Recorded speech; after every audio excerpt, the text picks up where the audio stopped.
Hello, in today's video I'm going to be doing a comparison between the Indigenous Taiwanese Dangan Deadfall Trap and the Paiute Deadfall Trap. I'm going to be doing a sensitivity test, as well as just telling you some of the pros and cons between them.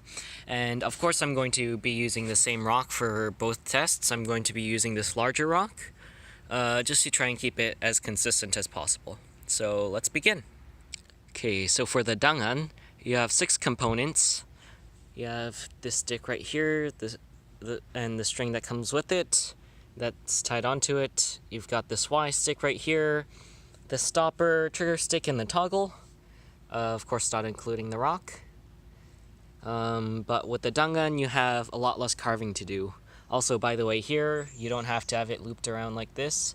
They also do it in Taiwan, how it's done with the Paiute, essentially.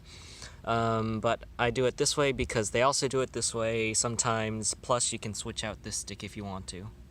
Okay, now we have the Paiute. It has 5 components to it. We've got this stick here and the string. We've got the post stick, the toggle, and then you got the trigger stick. So with the Paiute, you do have a little bit more carving because you have to get one side as flat on the toggle, but that's not too much of a big deal. And also it generally works better if you have a stick like this that can stand close to the rock, so then your trigger stick doesn't have to be so long. Okay, so let's go through a couple of pros and cons. So like I said before, the Paiute Deadfall Trap has only 5 components, not including the rock of course. And then the Indigenous Taiwanese Dangan requires 6 components, not including the rock. However, with the Paiute Deadfall, it requires slightly more intricate carving for the toggle, but also for the Dangan, it requires you to find a Y stick and sharpen the end. Overall, the two traps take about the same time to make. One upside to the Dangan is that you can touch pretty much any component of the trap except for the trigger stick, and it generally won't trigger. On the other hand, with the Paiute, you can touch a lot of the parts of the trap, and it will often trigger if you put too much pressure on it. Now this could be done, say, at even a mouse's weight, or more likely a rat's weight. Okay, so an upside with the Paiute Deadfall is that the trigger is omnidirectional.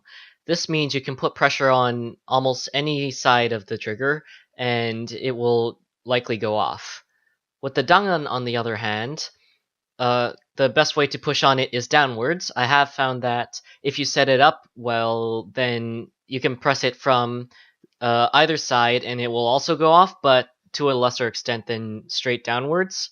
But if you press it from the bottom, say if a rat or a mouse would be going under it, that makes it less sensitive than it was before.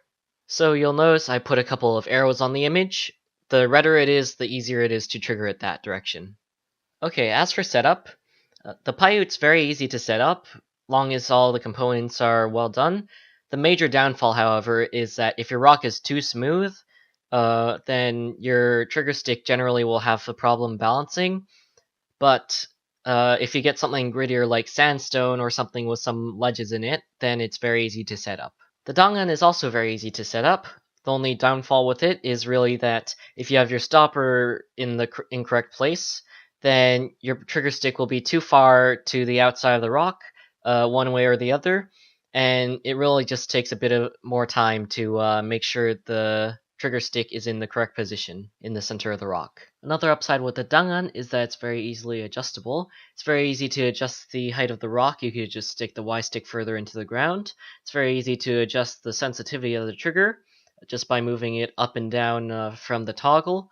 And it's also very easy to adjust the height of the trigger.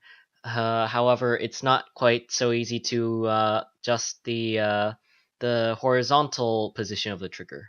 With the Paiute, I find that it's really easy to adjust the horizontal position of the trigger stick, but it's generally harder to adjust the height of the rock, because you either need to cut down the post stick, or cut down the string, or even you need to put the toggle further up the stick, but that generally makes it too high, the trigger stick too high, and then it's not very viable.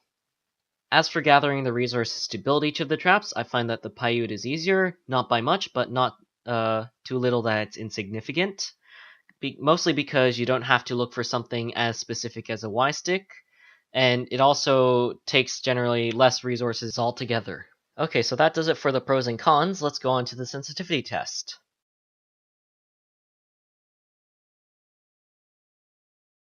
Okay, now with the Dangan again, same piece of bamboo. First try. Okay, now let's try this. Same piece of bamboo here. Paiute Deadfall. Meh. Come on. No? Well, okay, again with the Paiute. I made it as sensitive as I could. So, first try as well. So we gotta move smaller. Okay, again with the Dangan, this time using this tiny stick. First time. Okay, Paiute Deadfall again, pretty much as sensitive as I could possibly get it. So, same tiny stick. Oop. That went off too. So we gotta go smaller!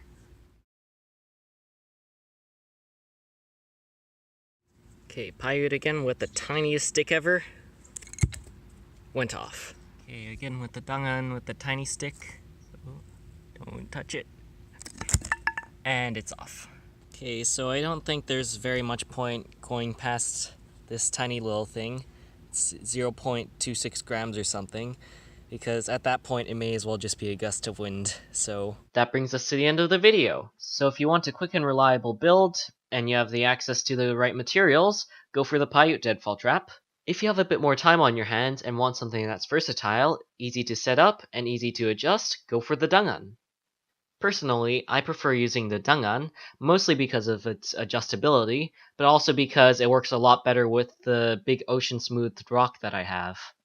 So now that I'm finished with summer school, I'll be able to put out a couple more videos with better production quality, so keep an eye out for that. I'll see you soon.